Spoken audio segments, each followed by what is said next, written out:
Maybe at some point in your life you've asked this question or heard others ask this question, like, what's the meaning of life?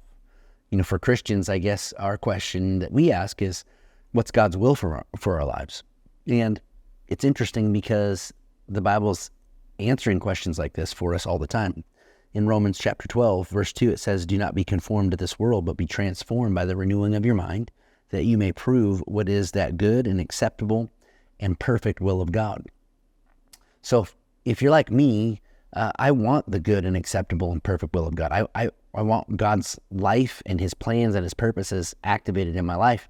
But to do that, that means we're not going to be able to get there by being just like we were when we were in the world, or just like our peers who are still living their own lives for themselves in the world. We're going to have to not be conformed to this world, but then be transformed. How? By renewing our mind according to the Word of God. So really, when we talk about taking our thoughts captive and renewing our mind according to the Word, it really comes back to beginning to think like God thinks. And the only way that we're going to be able to do that is to see how God thinks from the Word. And so when we're in here and we're studying and we're reading, we're seeing how God moves, how he acts, how he responds.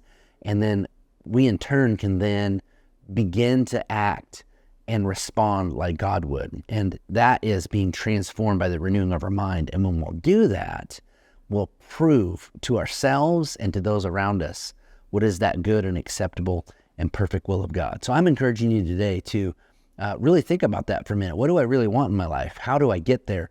And the answer's in the book. And it's spend time in the Word daily, seeing what God has said, doing what God has said, walking in the ways that God has said. And I'm telling you what, that transformation in you will produce the perfect will of God.